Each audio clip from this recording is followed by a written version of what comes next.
Filho de um corretor de imóveis e de uma professora e atriz, Herbert Marshall McLuhan foi um filósofo e teórico da comunicação nascido em 1911 no Canadá.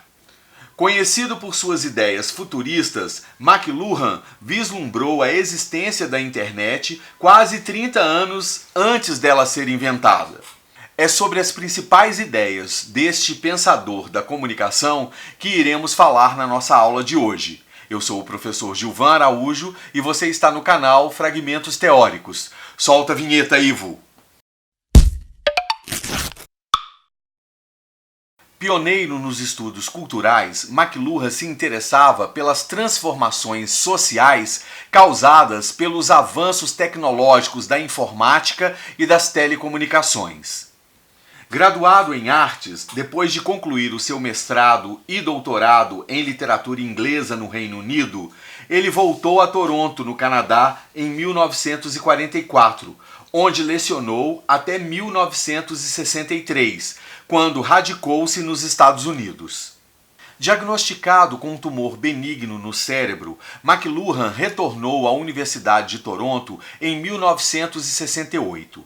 Em setembro de 1979, ele sofreu um derrame que lhe afetou a fala e do qual ele nunca mais se recuperou. McLuhan morreu em 31 de dezembro de 1980. Ele era casado com a professora e atriz, assim como a mãe, Corinne Lewis, com quem teve 6 filhos. McLuhan publicou 15 livros, além de diversos artigos e palestras. Entre suas obras de maior destaque estão A Galáxia de Gutenberg, de 1962, Os Meios de Comunicação como Extensões do Homem, de 1964, o seu primeiro livro de grande notoriedade, e O Meio é a Mensagem, de 1967.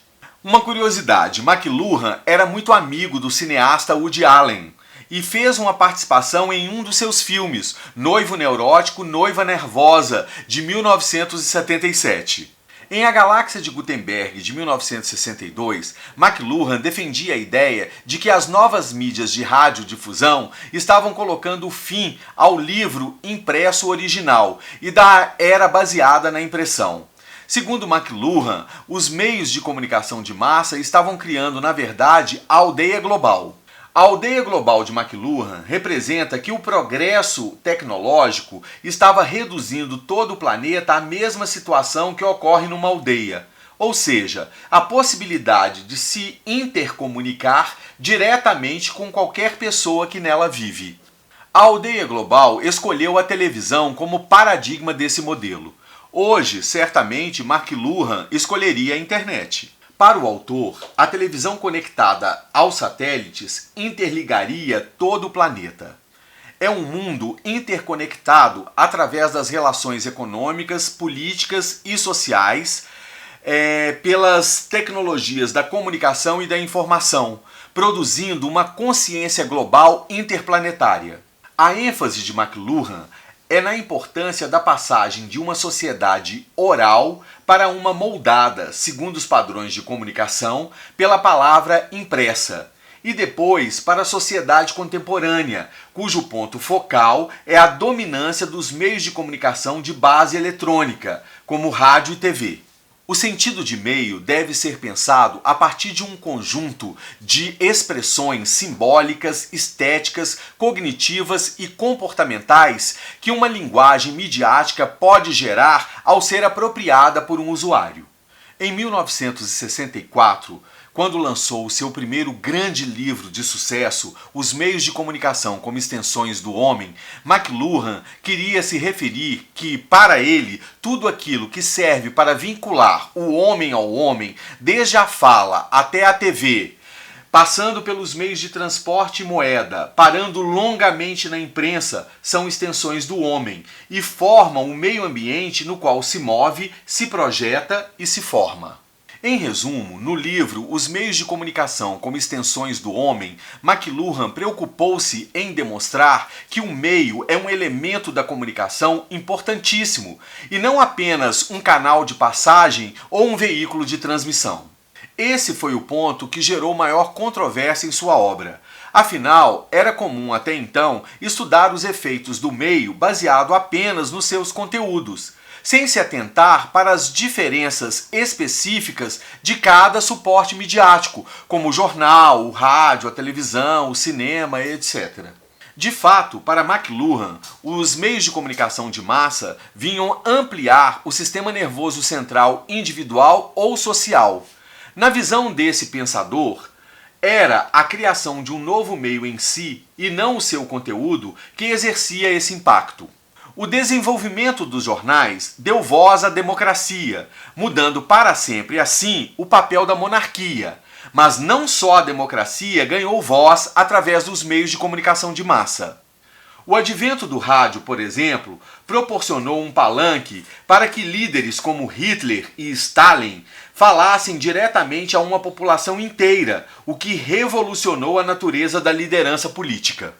O surgimento da televisão e sua presença dentro dos lares mudou de vez a forma como as famílias vivem e interagem. Da mesma forma, a web transformou para sempre a natureza do mercado de varejo. O elemento fundamental para a compreensão dos efeitos sociais mais amplos de um meio de comunicação qualquer reside na natureza desse meio, ou seja, suas características específicas de estrutura e funcionamento, que determinam as peculiaridades das mensagens que emite. Tal teoria deslocou a análise dos conteúdos para o exame dos meios. Dessa forma, os meios de comunicação passaram a ter uma importância fundamental na análise das articulações do universo de mensagens veiculadas na sociedade. Junto a essa forma de transmissão de um conjunto de mensagens, foi atribuído um papel predominante na estruturação do modo de perceber o mundo e os homens, ou seja, na própria ação social.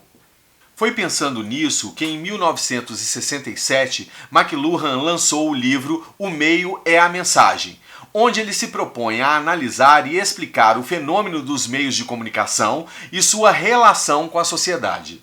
McLuhan chegou à conclusão que só o fato de existirem aparelhos que nos permitem comunicar com pessoas que estão longe, como por exemplo o telefone ou o computador, ou mesmo o trabalho de uma máquina fotográfica ou de uma filmadora fazendo registro de ações do passado, em si já é uma mensagem.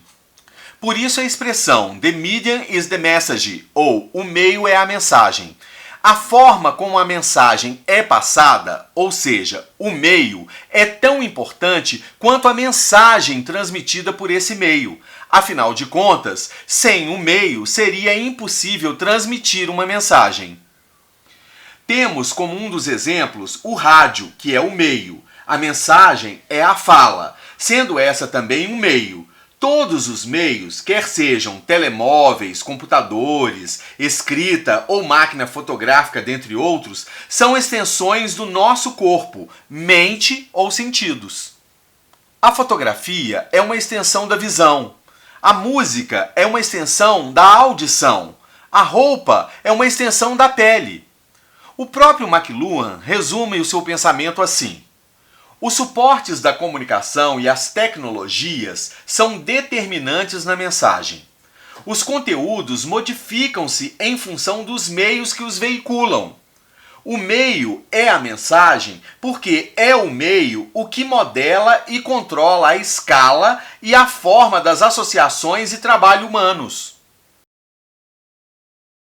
Apesar do sucesso de suas ideias, McLuhan não foi imune às críticas. Mais especificamente sobre sua ideia de que o meio é a mensagem, os críticos dizem: é uma crença cega no poder de transformação da mídia, quase que autônoma, característica do determinismo tecnológico.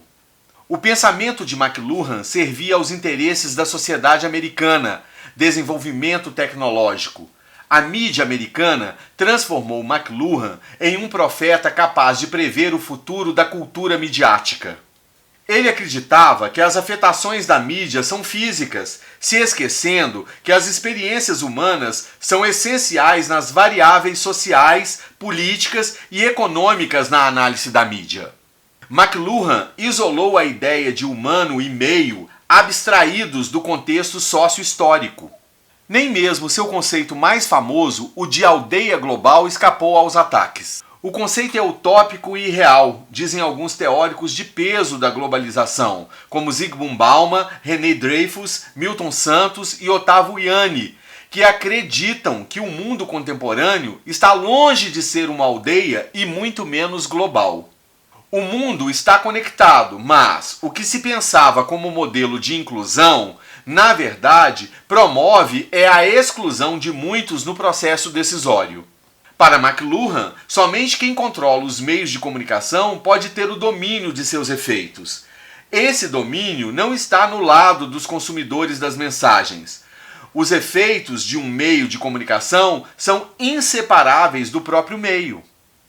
Como você pôde perceber, não existe unanimidade em lugar nenhum, nem mesmo na ciência. Bem, um forte abraço e eu espero por você em nosso próximo fragmento teórico. Até lá!